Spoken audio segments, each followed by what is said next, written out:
If you've spent any amount of time in Big Bear, you probably already know this conversation is coming. Every single year, as the 4th of July approaches, social media lights up. One side says the fireworks absolutely have to continue, and the other says it's time to put wildlife first.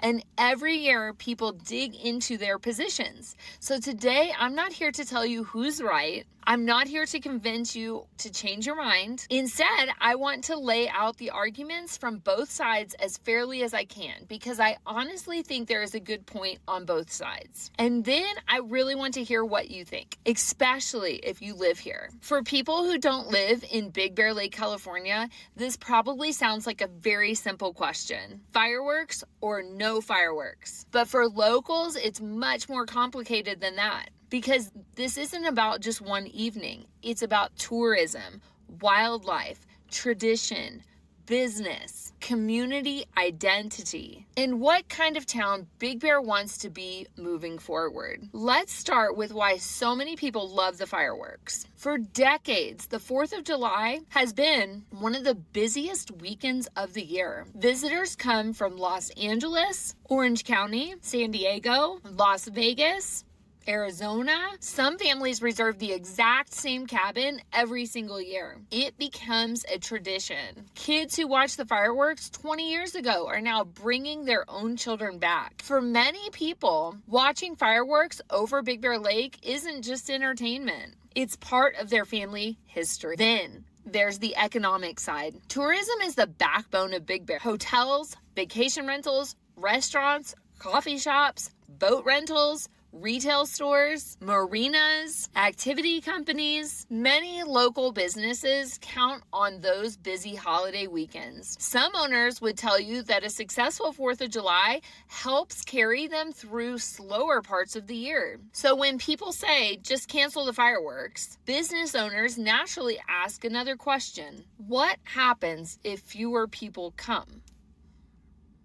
Maybe nothing changes. Maybe attendance stays exactly the same, or maybe it doesn't. The truth is, nobody knows for certain. Many supporters also point out something. These aren't illegal backyard fireworks. They're professionally organized. The event involves permits, safety planning, fire personnel, marine patrol, and extensive preparation. It's not something that's thrown together at the last minute. Supporters argue that every reasonable precaution is already being taken. Now, let's look at the concerns. The biggest one, of course, the eagles. Jackie and Shadow have become world famous. Millions of people have watched them build nests, lay eggs, raise chicks, and mourn losses. People from around the globe have become emotionally invested in these birds. Some viewers know their story better than they know what's happening in their own neighborhoods. So naturally, people worry. Could loud explosions cause stress? Could sudden flash of lights disturb the wildlife? Could it affect feeding patterns? Could it cause adult birds to temporarily leave the nest, even if for only a short period?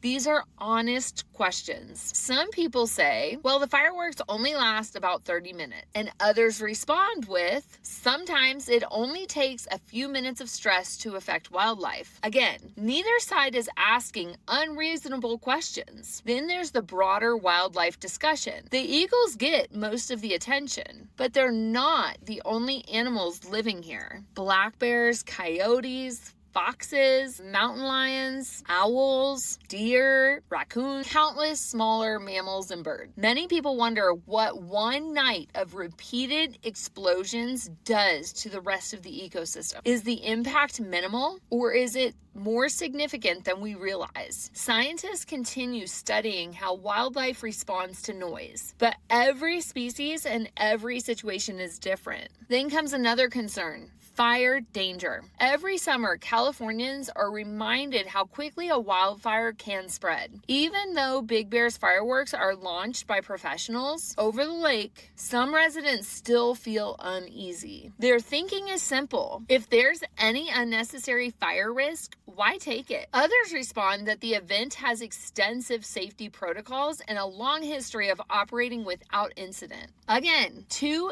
different ways of looking at the same situation. population. There's another group of people affected that sometimes gets overlooked. Veterans, people with PTSD, some individuals with autism or sensory sensitivities.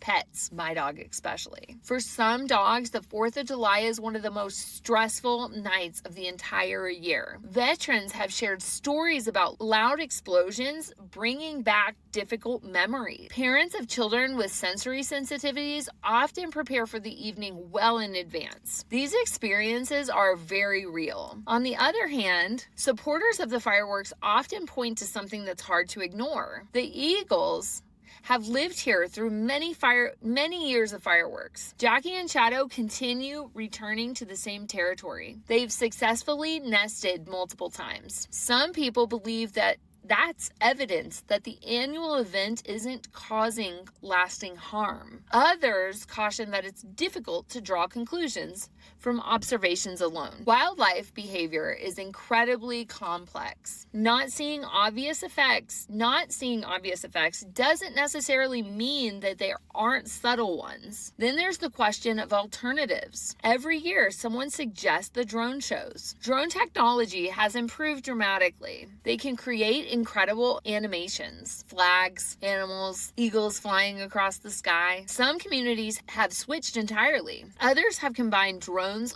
with fireworks. Supporters say drones are quieter and produce less smoke. Critics argue they're impressive, but they simply don't create the same emotional experience. If you've ever watched fireworks reflected across Big Bear Lake, you probably understand why many people feel that way. This debate also raises a bigger question. What should Big Bear be known for? Should we lean harder into being a wildlife destination? Or should we continue balancing recreation, tourism, and conservation the way we always have? Can those things coexist? Or will one eventually have to give way to the other? One thing I've noticed is that this conversation often becomes much more emotional than factual. People start assuming bad intentions. If someone supports fireworks, they're accused of not caring about wildlife. If someone wants to protect the eagles, they're accused of wanting to ruin everyone's fun. But I honestly don't think that's true. Most people on both sides care deeply about Big Bear. They just prioritize different things. One group worries more about preserving traditions, supporting the local economy. The other worries more about protecting wildlife and reducing unnecessary risks. Those aren't evil motivations. They're simply different priorities. I also think social media makes this debate feel even bigger. The Jackie and Shadow live stream has introduced millions of people to Big Bear. Many viewers have never visited here before. Some may never visit,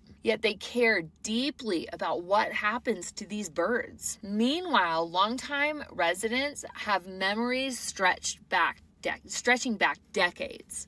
To them, fireworks are part of what defines summer in Big Bear. Both perspectives are understandable. Maybe the answer isn't as simple as yes or no. Maybe it's continuing fireworks while constantly improving safety. Maybe it's changing the timing. Maybe it's reducing the size of the show. Maybe it's eventually transitioning to another technology. Or maybe the current system is already the best compromise. Reasonable people can reach different conclusions. One thing I hope doesn't happen is that we stop listening to each other, because this community has always been the strongest when people can disagree without making each other the enemy. At the end of the day, everyone in this conversation cares about something they love. For some, it's the excitement of watching fireworks over the lake with family. For others, it's protecting the wildlife that makes Big Bear so unique. Both are rooted in a love for this place. So now I want to hear from you. If you could make the decision, what would you do? Would you keep the fireworks exactly as they are? Would you replace them with drones? Would you combine both? Or do you have an idea that nobody seems to be talking about? Leave your thoughts in the comments. Whether you agree or disagree with someone else, I'd encourage everyone to keep it respectful. This is one of those conversations where there probably isn't a perfect answer, but I think it's worth having. And I'm really interested to hear where you land. Talk to you soon. Bye.